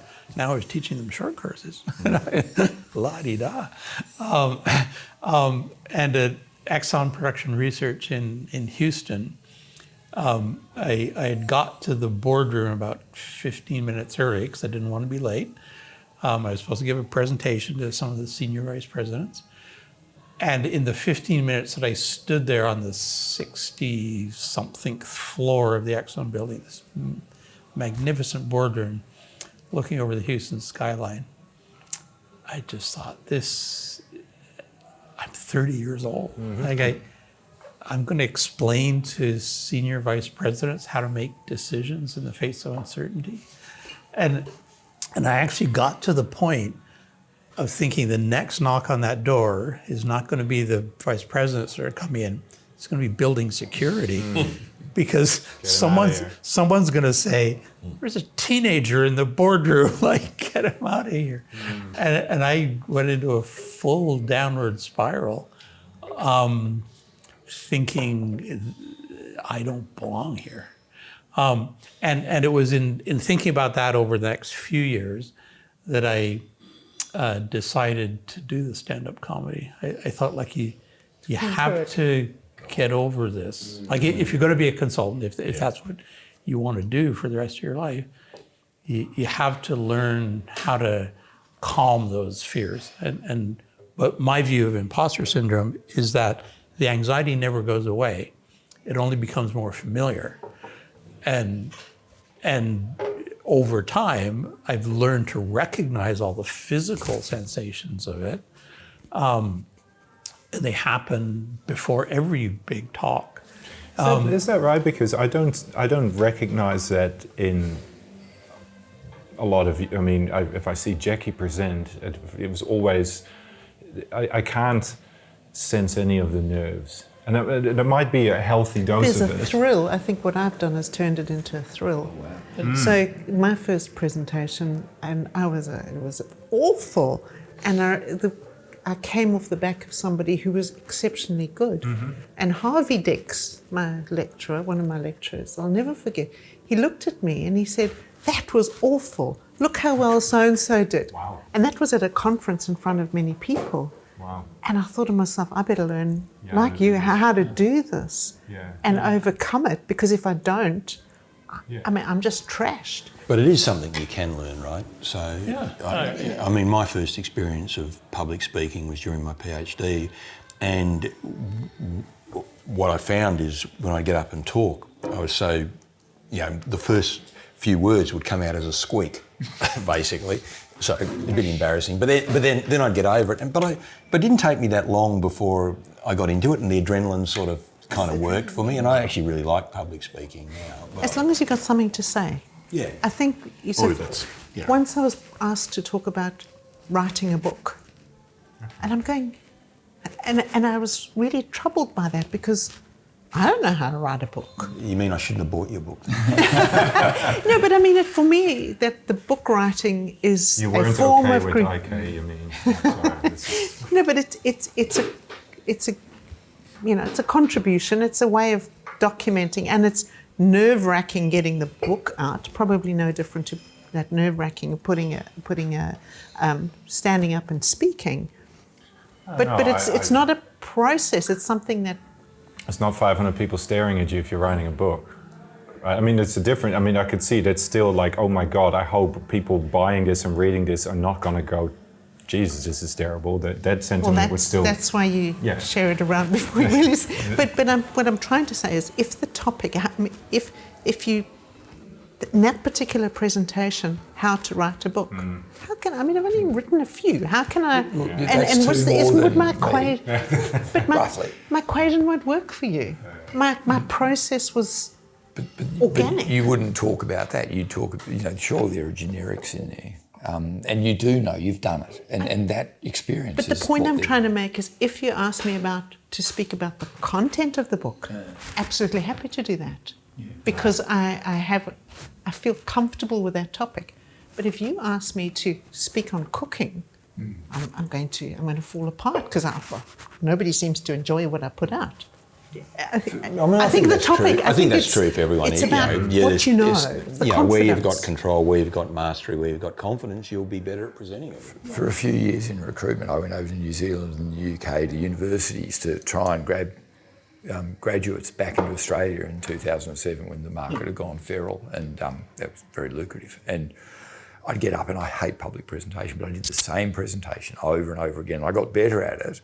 And one day it dawned on me, I knew more about what it was to be a young geologist in Australia, because that's what I was talking about than anyone else. And that actually gave me confidence. Yes. But I remember standing there at the end of it, taking the applause, and there was nothing in it for me. I'm not someone who's driven by that. I get people like the idea, but I just couldn't. It didn't. You didn't feed off it? No, nothing. No, I don't. Nothing. I don't have the same thing. I like doing I it. quite like it. The applause does nothing to me. It just what I just really enjoy is indeed I think I've got something interesting to share, and it's just a geek being geeky on stage and lost in their own world, and to hell if nobody cares what I'm talking about. But I think the thing that I enjoy about it is that maybe somebody will pick something up and go and do something differently. I think that to me is the opportunity to pass on what others have given to me, and to enable somebody else who may be stuck in something, and I think of myself being in the audience as a younger person and grappling with issues and not knowing where to turn, to provide that community with a smorgasbord of options that may help them. That's what it's gives a pretty me wild skill, though, because if you look at the conference tomorrow, I know who. I mean, like just pick a guy like Dale Sims or something. Always entertaining, right? Always, there is not a minute where you kind of go, oh, well, this is boring, right?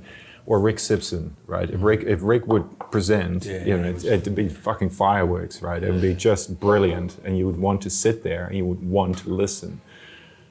It's just, it's a skill that Never be boring. And always react to the audience. Go with the audience. Conversation with the audience. But you need to be very confident to do that when you're talking, not to be shut down, to be receptive to what's going on with But that's probably when you know your stuff, it's easier to be confident than... Well, that's why I think that goes without saying. First rule, right? Know what you're talking about. Yeah. Extremely helpful. My presentation style is much more sort of give and take. I don't like getting up and saying something. I'd rather take audience questions, because then it becomes organic and dynamic, and I can work with that. So. Mo sent through this, wanted to come to New Zealand, right, for a chat, and just immediately it's like, how can we make this work? Because what topics? I've got this topic, which is there, and there's that topic is there. And I mean, my response was, look, it doesn't matter what you talk about, because it will be entertaining for us and it will be interesting for us. It's the experience itself. The topic is almost irrelevant to me personally, and it might be different for the other people in the room. But I was like, looking at the things that you put on the topics, I could. It's almost impossible to choose, because I would want to listen to all three of those topics that you put out there, right? And that's. If you can put that kind of engagement out there and then live up to it, I find that one of the most, one of the most appealing qualities is just to stand there. Mind you, my first presentation, just the only link that I have with Harry Parker was I had to go right after Harry Parker for my very first presentation at the Mining Geology Conference. So that was my first little case study that I doctored up, and I was all proud of it. I didn't know who the fuck Harry Parker was. I was just standing there.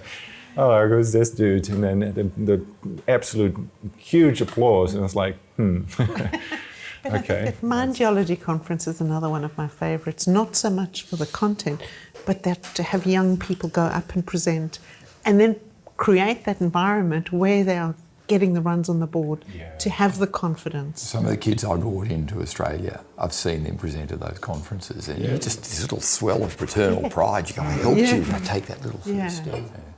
Was the first time I met Danny Krieg was at a APCOM conference in Golden, Colorado, and a young person, still a graduate student, had just presented something, and the who's who of resource estimation, Andre Janelle and Alain Marichal and Yeah, there were 3 or 4 of them.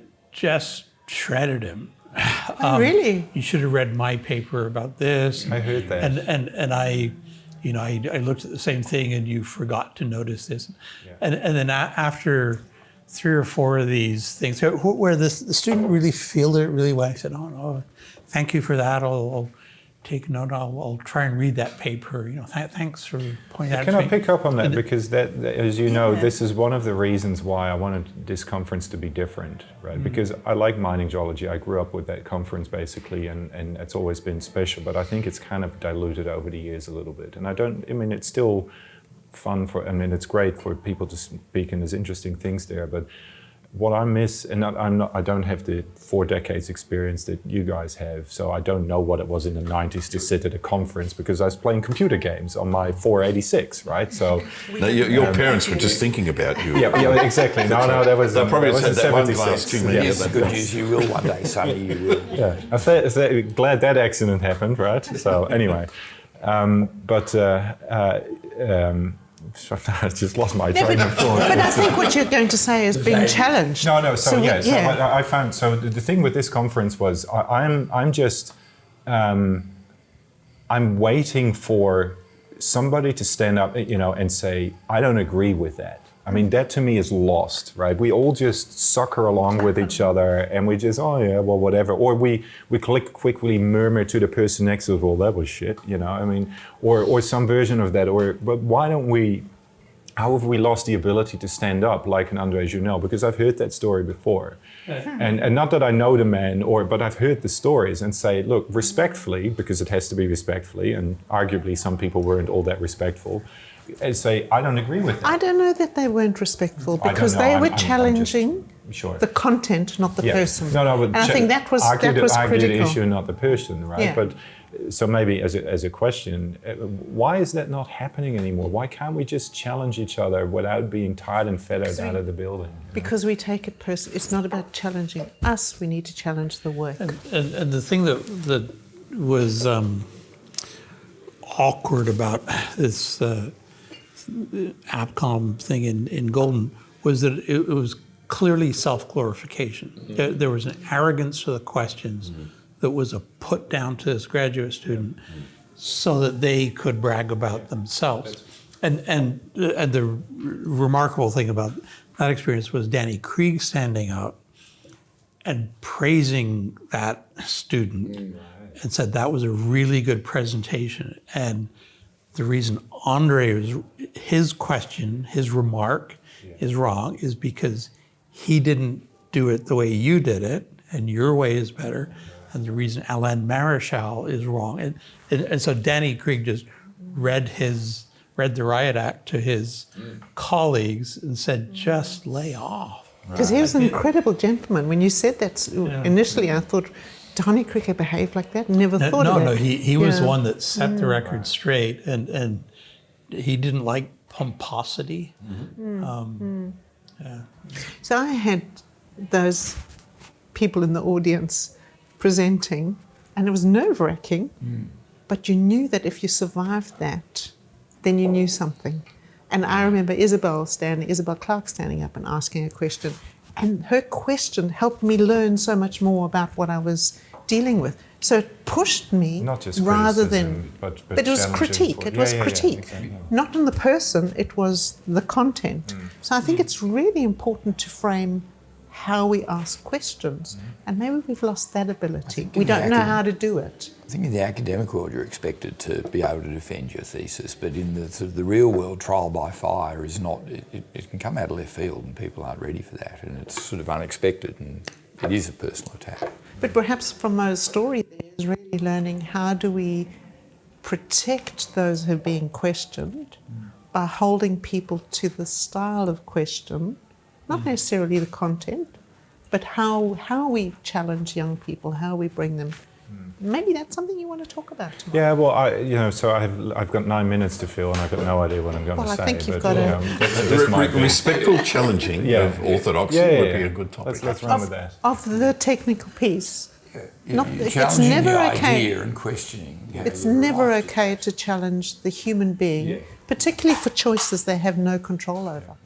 Well, you don't. If a student goes up and there's clearly amount of effort, but they're not really that comfortable, or they're breaking things up a little bit. You don't want to stand up and say, well, that was shit. That's just wrong on so many levels. For many of them, it's the first time they've done it on that that's stage. But even later in your career, Yes, that's right. I mean, I've had people challenge me, and I'm okay with that because every single challenge has put another door in my passageway to go, what's behind that?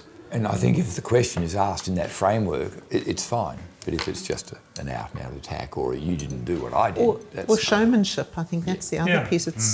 It doesn't matter what you've done. How can you help this person advance what they know and therefore contribute? Well, I mean, from 2 years ago, we did have a lot of debate and discussion, which I really enjoyed. So, I'm definitely going to challenge the group to do more even this year. We'll see where it lands, Yeah, I mean, I can't ask the questions. It will have to be the people who...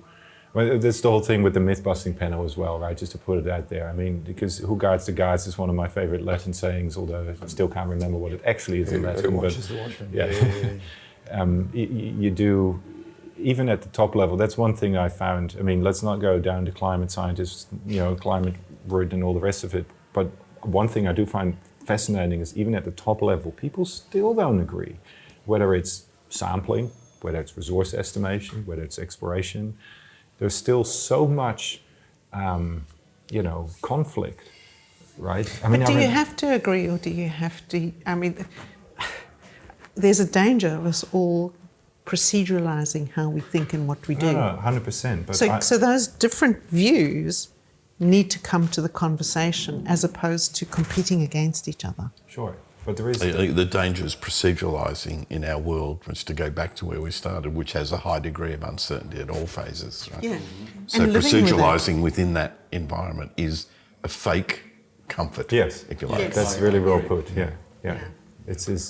And that's maybe why it's not happening as much, because we just don't have any safety rails to do so. And one of the advantages of growing up in, the career I've had, particularly, with Snowdon being 10 people when I joined, is having those conversations about how do we manage market effect and resource estimate? How do we talk about classification? So we had those conversations before there was a format that came to our time. What's frightening is how many of the outcomes of those conversations are now folklore in parameter setting, in resource estimation, which might have worked because of the computer constraints or the data constraints of the day, but are they still valid? And we don't challenge that.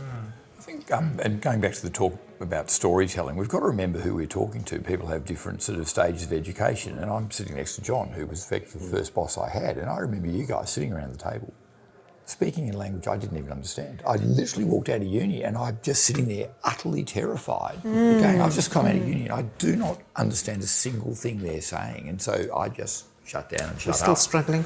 This table, Still don't know. Same thing. So we've got to remember who we're talking to and the level of experience they have and how we can communicate and tell a story that catches them and other people along the way.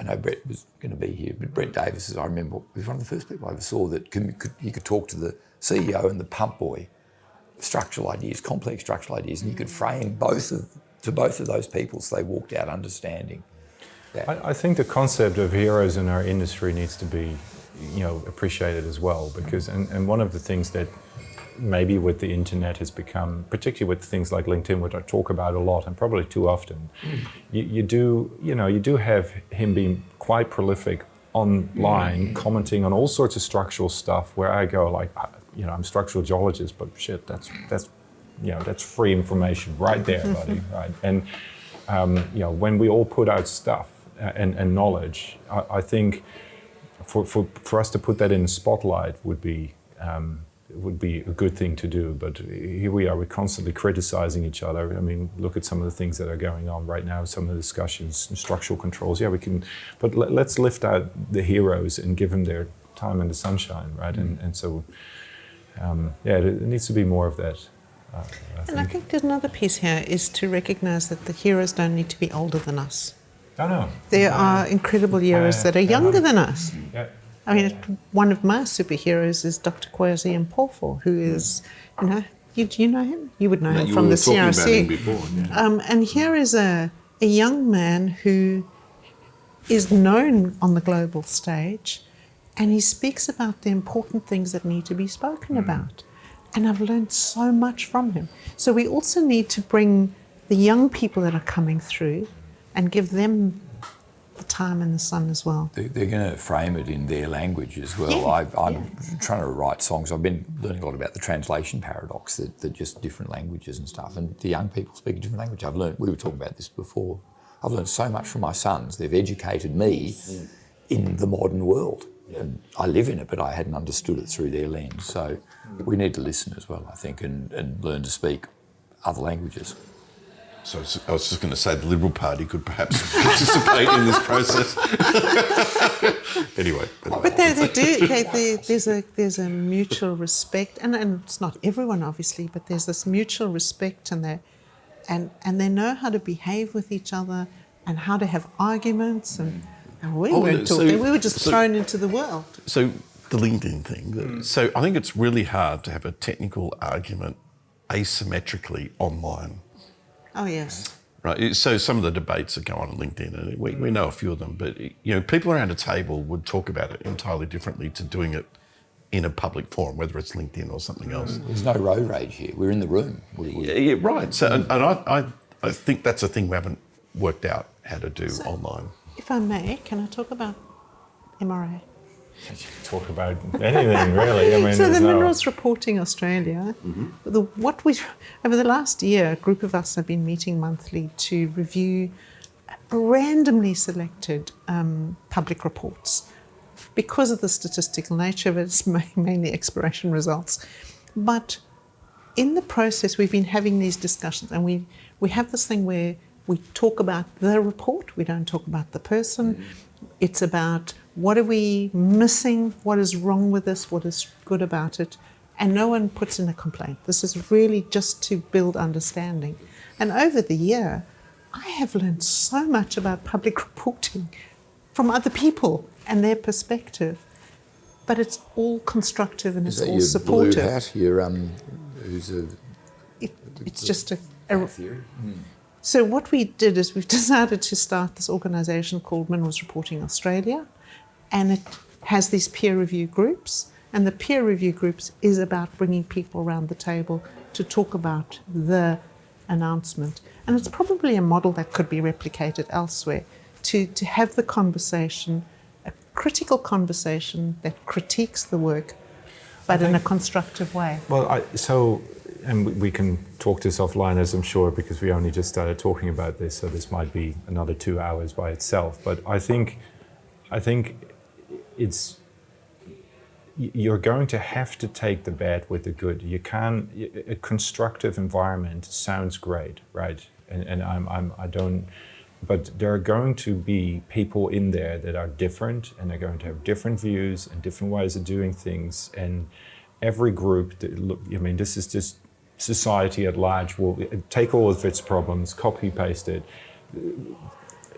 It will at one point grow, and other people come forward with their ideas and so on. Not to put a nihilistic view on it from day one, right? But just from a reality perspective, what I find interesting with the LinkedIn space is, like with everything online or with information, you got to have a filter that applies so that you know what you're reading. And the classic example for me is what people call the YouTube comments, right? I'm a sucker for not the video itself, it's the freaking comments, right? Yeah. Because you watch something and you go, oh yeah, and then you read the comments and you go, oh, I hadn't quite thought of that. And then there's a comment to the comment, and you go, oh yeah, but and there's that.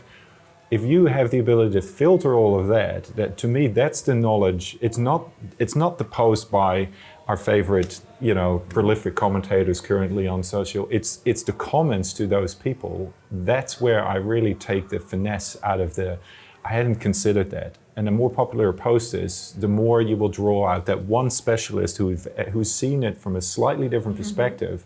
And that's what I filter for. Perspective analysis. And it's underappreciated. I've been on LinkedIn since I don't know, since the start basically. And I remember I had no idea about any of this stuff. And I was working in a gold mine in Zimbabwe.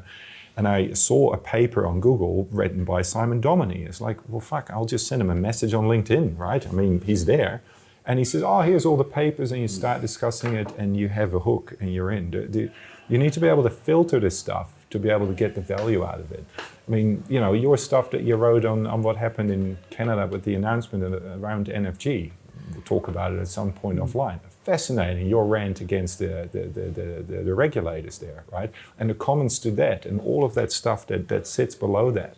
To me, that's just a treasure trove of information. But as long as it's contributing and not all but rage contributes. It doesn't matter whether. So if I read, for instance, I don't disagree with it, but for instance, take Roland's post right now, right? On anything. Not on anything, actually. Right? Yes. Had to come, right? We're 2 hours in, had to come. But Roland Gothard has comments on public announcements out there and the quality of the expiration work and all the rest of it. And hands down, everything he writes, I go, oh yeah, that's completely fair enough. It's knowledgeable, it's well researched. He's clearly a good geologist, has seen a lot more than I have. So I think by and large, but it's what lies under it and the comments to that where you think, oh, actually, hadn't quite considered that. I find that where the real learning happens. But the point is, somebody has to write that stuff first for the rest of the stuff to happen. And that's kind of why I like putting my little videos out, because I'm intrigued what people say to it for me to say, oh, actually, a duplicate isn't the same as a replicate or whatever the stupid shit is that I talk about. It's not go there either. Yeah. But you see my point? And because otherwise, I will never fucking find out. And 20 years from now, I still don't know what it is, right? So that's and I take an immense... And the non-resource geologist's eyes are glazing at this point. No, I find, look, everybody, their interest, right? I mean, you play in your field, I play in my field. Everybody has their There is a risk to being always constructive. We need to sort of be contra as well and ask the questions the other way. You can do it politely. But that's what critique is. And I think here's the difference. There's critique and there's criticism. Yeah. If you're just criticizing, it's not adding value. If you are critiquing, it's adding enormous value. Well, not to... So, sure, but even that negative... If you unpick the layers under it, then there's still some information to get out of it. Because why are certain people going out of their way to comment something or to say something about that? I find that unraveling of that story really quite interesting. So it's always different people have different motivations. Well, there's the motivation, and you can tell some people are just being assholes, yes, right? Yeah. Absolutely, 100%. And some of the stuff happening now, you could. Somehow LinkedIn has remained actually pretty civil. Pretty civil, yeah. Compared with all the other social Let's media. not go down the Twitter red hole. No, that's, yeah. But as a source of learning, I've taken quite a lot out of that. I remember even, I think Sean Hackett, he taught me some resource estimation thing, and he put a post out. This is 12, 15 years ago about compositing before or after. I remember capping. that. Right. And I didn't know, but then there's a discussion, and there's the pyramid, and there's the iceberg, and the shit that lies below that, and all the different opinions. And I take this, and I take that, and store that, and find that a really interesting. Those conversations? In the 90s, we used to have them around a table or at a conference. Exactly my point. But then as a group, you can actually advance. Yeah. I think that's the piece. This is why I want to organise a conference, so we can do this in real life. Yeah. And it's lovely that we are still in an evolving science and evolving world. No disrespect, the book hasn't been written on how to do this. It's a constant sort of reinvention of what we do, and it's lovely that you found a way of finding alternative opinions and critiques and stuff to help add to your knowledge. Nobody knows who was right, and this is why I sort of jokingly refer to the climate change, because you read stuff, and I'm not a climate scientist, I'm not a geostatistician, right? I build models, so, I'm an exploration geologist in a way, because but there's all this knowledge out there, and but you also can't know it all, right? Well, that's it. Nobody. But if you're young, you think, I thought coming in the industry, my boss would know it all. I don't know if any of you had that, but I thought when I came in the industry, no, especially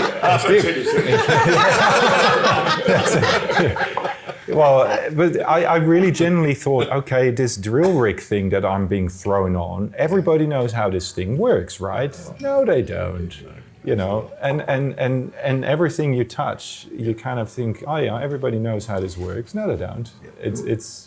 But I think some of the valuable things when you step into those new roles is, have you done chemistry? Have you done physics? And have you done some maths? And is it all logical, making sense? And that would be the sort of the message for younger people. Don't be afraid to try new things and consider new perspectives and stuff, because we run the risk of groupthink. We've always done it this way. That's the risk we run of keeping going down that path. But I remember and the world's shifting. Doing audits on rigs. I mean, of samples, but standing there and going, does it make sense? If the material is being spun around and it's falling this way, what does it look like inside, and does that make sense from a sampling? And what's falling out and how they're picking it up, what's happening physically? So understanding physics, not so much chemistry, I didn't do too well in chemistry, and maths, it's I think there's some basic scientific logic that helps. Jacqui, exactly the same thing, Yeah. and we're still making the same mistakes. And, Well, but this is, how can we come to the problem with our basic science? I think now that you've brought this up, I mean, one of the things that I find the most entertaining and about the industry, absolutely nothing that you touch and try to unravel, but I mean really nothing, is what it really looks like. There is layers and layers and layers of stuff that you hadn't even remotely considered, because you think, oh, this stuff is this, but there's all this stuff constantly. So you've got to be there and watch it. I mean, touch any downhole surveying, for instance, right? We with you guys. I mean, thanks for organising the training. Go to a rig and you order it. You have no fucking clue how this shit works. You just don't know. There's some technology involved. There's some technology involved, and there is decades of knowledge and innovation. And you think you know how that works. You don't, right? And this drill rig, and you touch almost everything. Yeah, that's one of the things I love about this industry is that almost none of it gets taught in university. That is so true. And you end up with a bachelor's degree and you're kicked out onto a exploration project in the Yukon, and someone notices you know how to use Excel, and they think, oh, he's a quantitative guy. Yeah, you run Serpac now. And so you just make it up as you go along because you never got taught it. Well, watching my daughter go through medical degree, what they do is placements for the last 3 years. So they're circling through all sorts of exposure that we don't get. Because if you get it wrong, people die. Yeah, but it's also the mentoring and the sharing the systems and the human stuff. But in oil and gas, for instance, I mean, all my friends are in oil and gas because, it's a different industry, because you get trained. I always joke, you start with shell, you die with shell, right? And here's a drill rig, here's Excel, and tag you're a senior geologist. But there's one critical difference with oil and gas. The drill hole is the mine. Yeah, exactly. That's the most critical. And you never see it. And you never see it, and you may never leave the 50th floor of the Exxon building to. So you need some real skills before you're allowed to play on that drill rig. But my first job on a drill rig is like, it kicked me out of the car and said, "I'll see you tomorrow," right? And if it gets stuck, give me a call. But I think there's another fundamental difference between those two industries, in that in the petroleum industry, you're dealing with uncertainty. So you're much more comfortable with not knowing, whereas in mining there seems to be a lot more sense of, I've drilled it, I know it. No, that's in oil and gas, the uncertainties are less than in minerals. But you're still comfortable. But you're comfortable knowing that your data. That's a fake certainty. Can I put it that way? Oil and gas models for exploration are very well known. That's why you can run the statistical analysis and It's why they're... But they live with it as though it's uncertain. He stood on the top floor of the Exxon building. I would say it's certain enough that they can actually meaningfully incorporate uncertainty. talk about it. That's the way I look at it. And Whereas they're actually obliged to report it in the regulatory context. But it's because it actually is meaningful, right? So if in minerals the uncertainty is so high, what's the point, right? No, seriously, right? But the petroleum industry is so well constrained in terms of performance data, in terms of your ability to image the system, in terms of its one model which is pretty well established. So it actually makes sense to talk about uncertainty. Whereas in minerals it makes no sense to talk about it because it's fundamentally intractable, right? I was going to go back to the AI thing. One thing I love about it, and it's in minerals, to come back to the oil and gas and minerals thing, is you can run all the AI on the planet you like. In the end, you have to drill a hole. You have to drill. There's only one source of truth at the end. That's drilling the bloody hole. And that's the one thing you don't learn about at university. But even then, it's not the truth. It's like everything you don't learn in university. I agree. You don't learn about QA/QC. You don't learn about downhole surveying. You don't learn anything about doing exploration. Surveying. Drilling You holes don't- one thing, you don't collecting data from it probably. Learn why GPS shouldn't be relied on for some certain tasks, and on and on and on. When I'm on project sites and I see these young people who have been handed the manual for some piece of software because they showed some aptitude for quantitative methods, I'm stunned at how much physics and chemistry and math and geometry and sociology. It's such an oddly multivariate background you need, and for most people it evolves on the fly.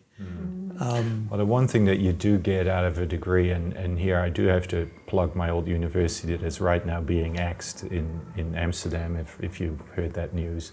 The critical thinking there is something that I'm very proud of. You know, the ability to, yes, you don't get taught all these things, but you can figure it out because they told you how to think, right? And I think that's an underappreciation that a lot of the universities, particularly the skill of the geology, right? Because you talked about, you know, geology as a bit of an art, you know, the science, you know, as you well put it. It's the ability to solve the problems. You know, if you have the skills, you might not know how the drill rig works, but you can look at it and you can figure out from the physics that you have and a bit of chemistry and a bit of this. And You have the building blocks. you have the building blocks. How about we leave this wonderful discussion here and go chew 5 Angus burgers to this. Talk me into it. And can I thank you all for doing this? I found it. I think it was a great conversation. I think I could do this for another 4 hours if we would have started at 2 o'clock. So there's a lesson for next time. Yeah. And the stand-up comic. Yes, I think we should. Yeah. Now I've learned some things about people that. I know what I'm expecting at the conference. Pressure's on you, Mo. That's, and I'm going to heckle until you do. Yeah, we will just keep rolling and let it all. Yeah, but thanks for coming in. I know this is costing me a expensive meal. Yes, I do appreciate that very much. So Currency. That's but I'll make it up to you at some point, Dave. But yeah, thanks for coming in and doing this. Yeah.